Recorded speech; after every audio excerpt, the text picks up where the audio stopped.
할렐루야. 하나님께서 오늘도 넉넉한 은혜 가운데 인도해 주실 줄로 믿습니다. 다 같이 사도신경으로 신앙 고백 같이 하심으로 새벽 예배 하나님 앞에 같이 드리십니다. 전능하사 천지를 만드신 하나님 아버지를 내가 믿사오며 그 외아들 우리 주 예수 그리스도를 믿사오니 이는 성령으로 잉태하사 동정녀 마리아에게 나시고 본디오 빌라도에게 고난을 받으사 십자가에 못 박혀 죽으시고 장사한 지 사흘 만에 죽은 자 가운데서 다시 살아나시며 하늘을 오르사 전능하신 하나님 우편에 앉아 계시다가 저리로서 산 자와 죽은 자를 심판하러 오시리라.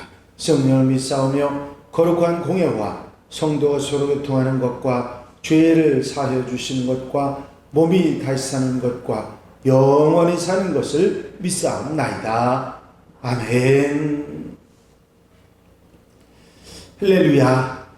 오늘 함께 보실 하나님의 말씀은 창세기 50장입니다. 창세기 50장 1절로부터 14절 말씀까지 창세기 50장 1절에서 14절 말씀까지 한 절씩 교독하시겠습니다. 요셉이 그의 아버지 얼굴에 굽으려 울며 입 맞추고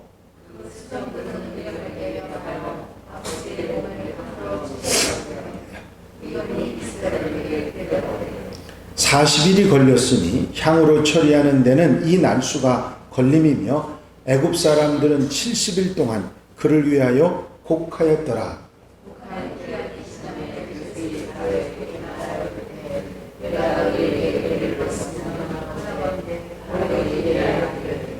우리 아버지가 나로 맹세하게 하여 이르되 내가 죽거든 가나안 땅에 내가 파놓은 묘실에 나를 장사하라 하였나니 나로 올라가서 아버지를 장사하게 하소서 내가 다시 오리이다 하라 하였더니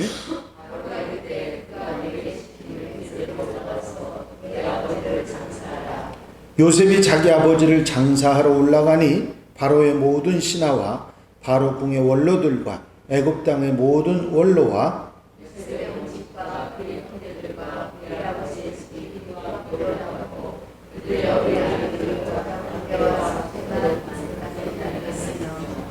병거와 기병이 요셉을 따라 올라가니 그때가 심히 컸더라.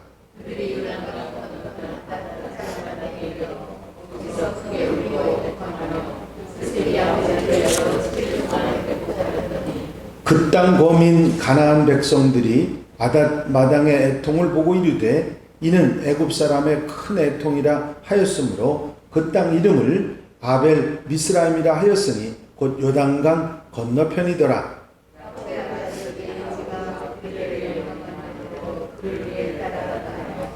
그를 가나안 땅으로 메어다가 마므레 앞 막벨라밭 굴에 장사하였으니 이는 아브라함이 헷 족속 에브론에게 밭과 함께 사서 매장지를 삼은 곳이더라.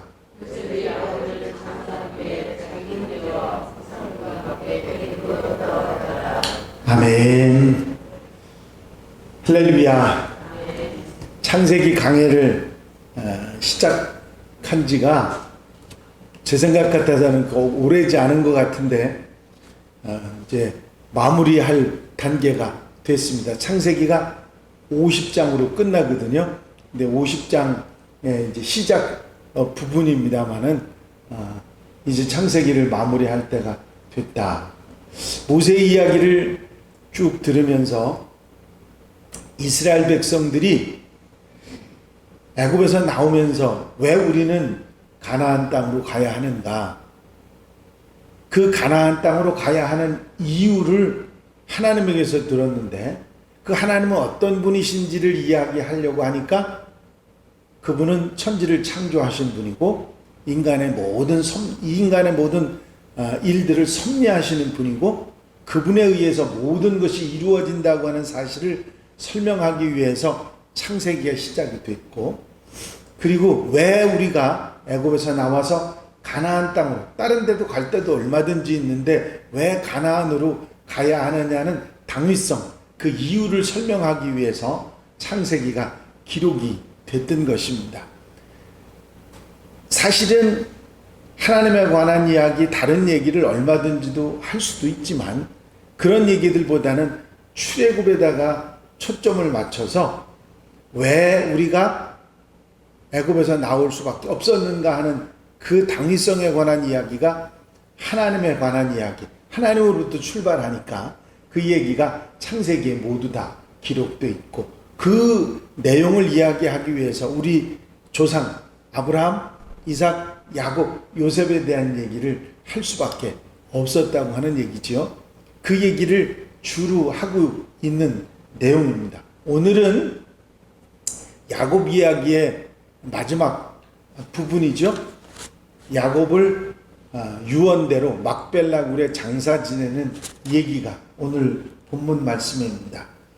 야곱이 유언을 하고 아들들에 대한 예언과 축복을 다 마친 후에 조상들과 그의 백성들에게 돌아갔다. 모세는 그렇게 표현하고 있습니다. 조상들과 그의 백성들에게 돌아갔다. 이제 죽었다고 하는 표현을 쓰기보다는 이제 다른 조상들과 백성들과 다른 삶을 살기 위해서 또 다른 세계로 갔다고 하는 그런 표현으로 내세에 대한 믿음을 가진 이야기로 이 이야기가 50장이 시작이 됩니다. 아버지 얼굴에 굽으려 울며 입 맞추고 하는 얘기가 나오는데, 여기서 굽으려라고 하는 단어는 와이풀이라고 하는 단어를 썼거든요. 그 단어가 기본형이 나팔인데 품에 안다라고 하는 의미를 가지고 있습니다. 아버지 야곱이 숨을 거두니까 품에 안듯이 엎드려서 울면서 아버지의 눈을 감겨드리는 그런 요셉의 모습을 표현하고, 수종드는 의원에게 그 몸을 향으로 처리하게 했다 하는 내용이 나옵니다. 애굽에는 사람이 죽은 후에 영혼이 다시 그 시신으로 돌아온다고 하는 그런 신앙이 있었는데, 그래서 그 시체가 영혼이 돌아올 수 있도록 방부 처리를 해서 썩지 않도록 하는 미이라를 만드는 풍속이 애굽에 있었습니다. 요셉이 아버지의 영혼이 돌아온다고 하는 그런 생각에서보다는, 그런 믿음에서보다는 시신을 가나안까지 모셔서 거기서 장례를 치러야 된다고 하는 아버지의 유언을 생각해서 모셔가야 한다고 하는 생각, 하루도 이틀도 아니고 굉장히 많은 시간을 걸려야 되기 때문에 미이라로 만들 생각을 했을 것입니다. 몰약과 같은 방부제를 써서 시체가 썩지 않도록 그 처리하는 데는 많은 과정이 필요했는데, 그를 위해서 40일이 걸렸다 이렇게 말하고 있습니다. 보편적으로 미이라를 만드는 데 걸리는 시간이 40일이었다 그런 얘기죠. 그리고 곡하는 기간이 그로부터 70일이 계속됐다 그런 얘기가 나옵니다. 당시 애굽 왕 바로의 장례를 치르는데 장례일이 72일이었는데 야곱의 곡하는 날이 70일이었다면 총리 요셉을 생각해서 극진한 대접을 그 아버지에게 했다 하는 것을 알 수가 있습니다. 성경에 이처럼 상세하고 존경스럽게 장례에 대한 기록이 또 없습니다. 이렇게 아주 세밀하게 기록을 하고 있는데, 요셉 하나로 인해서 야곱의 가문이 존경받고 인정받고 대접받았는지 우리가 분명히 찾아볼 수 있는 그런 대목일 것입니다. 그리고 그런 와중에 아버지의 유언을 바로에게 그대로 전합니다.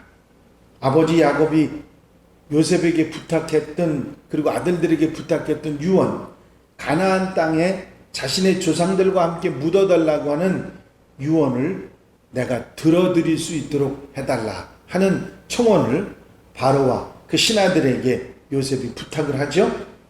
아버지 임종 전에 아버지가 맹세하기까지 한 유언이라고 그렇게 전하게 됩니다. 바로 왕은 그 소식을 듣고 바로 요셉에게 허락을 하죠. 바로가 이르되 그가 내게 시킨 맹세대로 올라가서 내 아버지를 장사하라.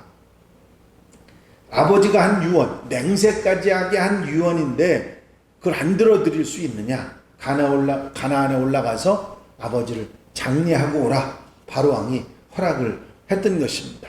이제 바로 왕의 허락도 떨어졌고 아버지 장례를 가나안 땅에 가서 막벨라 굴에 모셔야 되기 때문에 이제 출발하는데 그 출발하는 그 무리들이 장난이 아니게 출발합니다.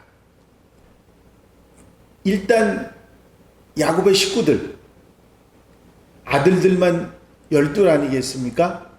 거기 딸들도 있고 그리고 그 자손들도 있고 이미 애굽에서 그 가나안 땅에서 애굽으로 옮겨온 그때 식구들이 70명이었더라 그러지 않았습니까? 근데 여기서 난아이들도 있고 여러 가지 경고가 됐을 텐데 누구만 남겼느냐면 어린아이, 양, 소떼만 고센 땅에 남겨두고 모든 식구들이 가나안으로 갑니다.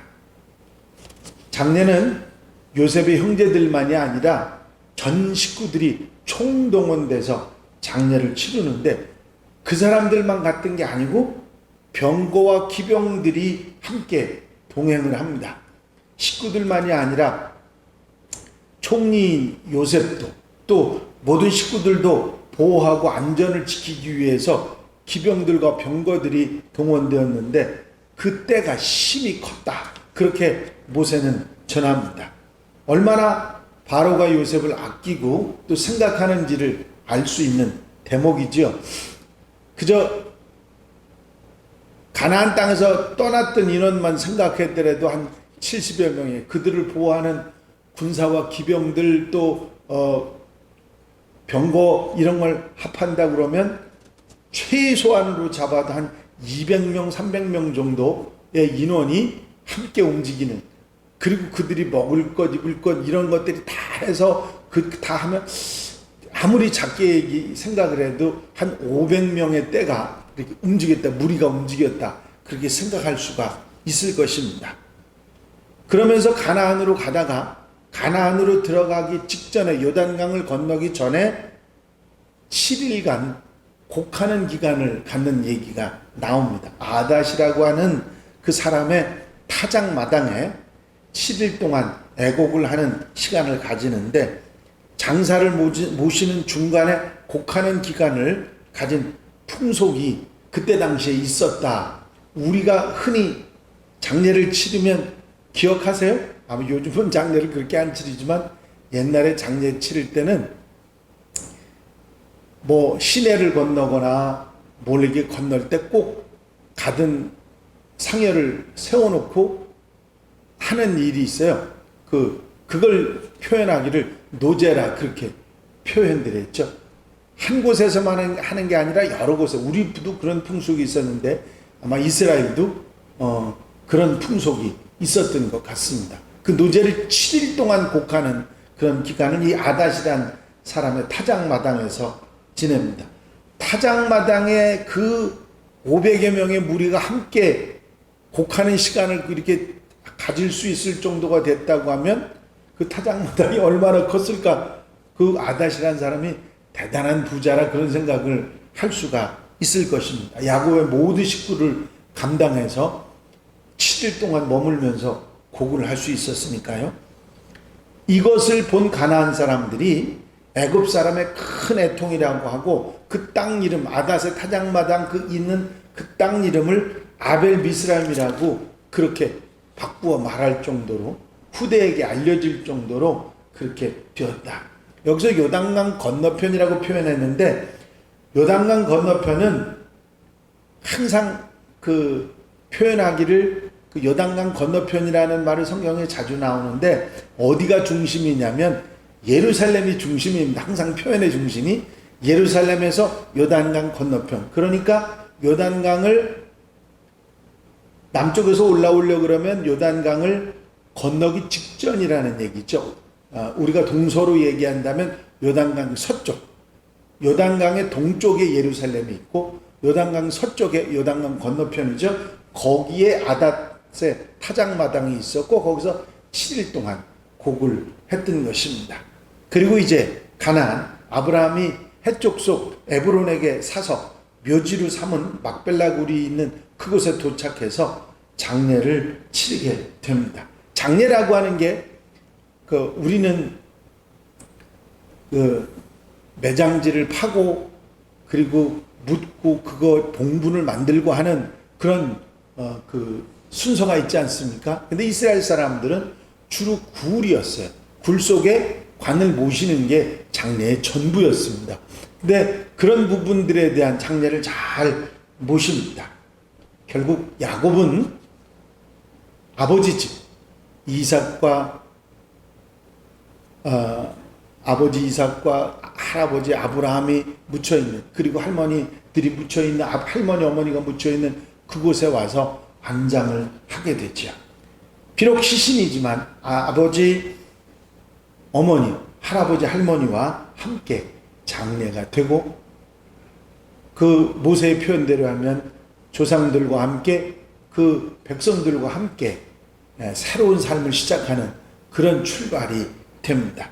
요셉은 모든 장례를 마치고 모든 무리와 함께 애굽으로 돌아오죠. 요셉이 아버지를 장사한 후에 자기 형제와 호상꾼과 함께 애굽으로 돌아왔더라.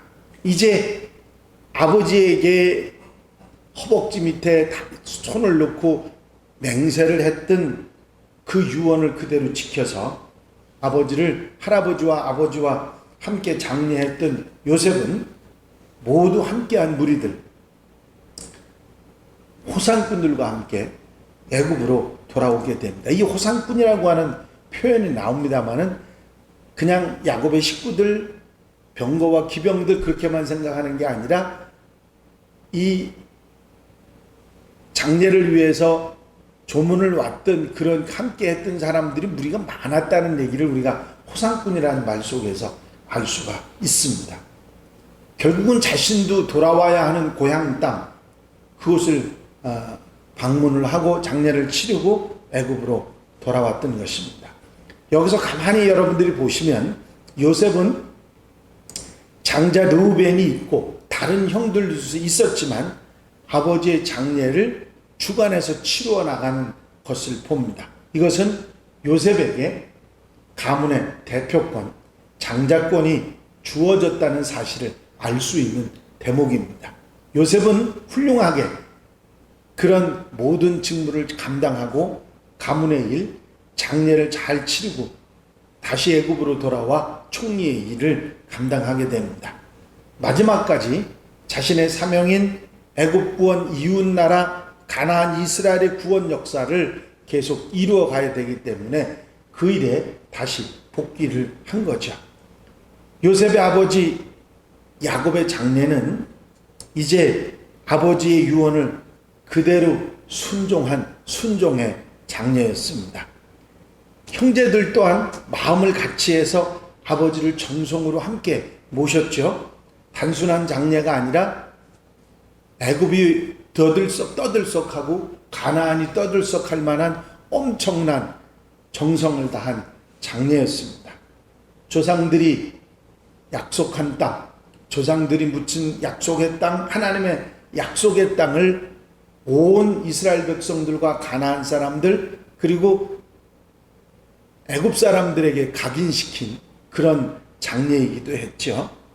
이방인이었지만 가나안 사람들, 애굽 사람들에게 홀대를 당하지 않고 정말 대단한 사람이라고 인정받는 그런 장례였습니다.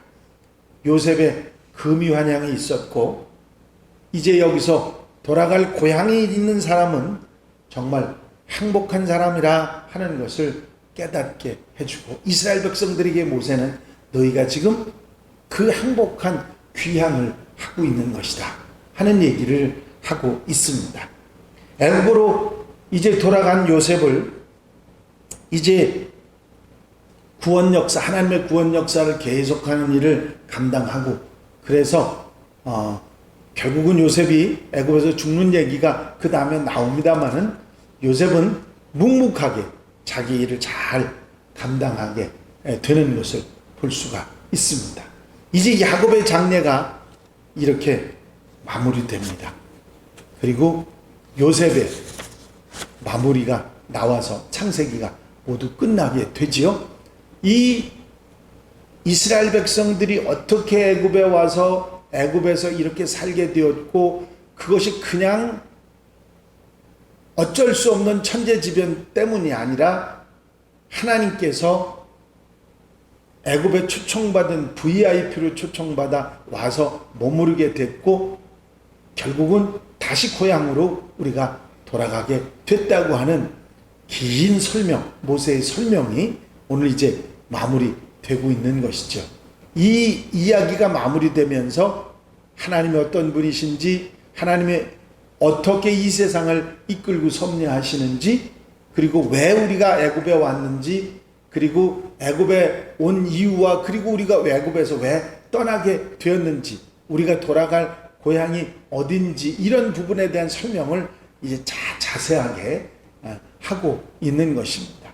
이런 모세의 이야기 가운데 이스라엘 사람들이 늘 마음속에 담고 있었던 하나님과 하나님의 섭리, 그리고 출애굽, 그리고 고향으로 돌아가는 이 모든 얘기 가운데 이스라엘 사람들의 신앙의 뿌리를 만들어주고 있는 것을 보게 됩니다. 이 이야기 속에서 우리 현대의 그리스도인들도 은연중에 하나님은 어떤 분이신지, 우리가 어떤 믿음의 삶을 살아가야 하는지, 우리가 애굽에서 사는 것처럼 이 세상에 살지만 우리가 돌아갈 천국, 하나님의 나라가 있다고 하는 사실을 우리에게 알려주고 있는 것입니다. 이런 귀한 소망을 가지고 살게 되는 것을 마음에 기쁘고 감사하게 생각하고 살아가는 복된 날 되시기를 바랍니다. 기도드리십니다. 사랑과 은혜가 넘치 많으신 아버지 하나님, 오늘도 주님 전에 주님을 사모하며 하루의 첫 시간 첫 마음을 주님 앞에 드리며 출발할 수 있도록 인도하신 주의 은혜를 감사를 드립니다. 창세기의 마지막 장 50장을 보면서 야곱의 돌아가는, 조상들에게 돌아가고 하나님의 백성들에게 돌아가는 그 모습 가운데 우리의 미래를 보고 준비하고 대비하는 지혜로운 성도들, 하나님의 백성들이 되게 하옵소서. 창세기를 통해서 하나님은 어떤 분이신지, 하나님의 구원 역사가 어떠한 것인지, 그 구원 역사에 쓰임받는 일꾼들은 어떤 사람들인지, 하나님의 축복을 받고 은혜를 받는 믿음의 사람들이 어떤 사람들인지, 그리고 우리가 돌아갈 고향 하나님의 집 천국이 있음을 소망하게 하신 주의 은혜를 감사를 드립니다. 오늘 한 날도 감사하며 말씀을 마음에 두고 아름답게 복되게 사는 하나님의 백성들 되게 하옵소서. 오늘 거룩하고 복된 날 사랑하는 성도들 한 마음으로 주께 찾아 나와 예배하고 경배하며 하나님께 영광 돌려드리는 복된 시간, 복된 날 되게 하옵소서. 건강과 모든 은혜로 축복으로 같이하여 주실 줄로 믿사옵고 예수 그리스도 이름으로 기도하옵나이다. 아멘. 주님 가르친 기도 함께 드리십니다. 하늘에 계신 우리 아버지시여, 이름이 거룩히 여김을 받으시오며 나라의 마옵시며 뜻이 하늘에서 이루어진 것 같이 땅에서도 이루어지이다.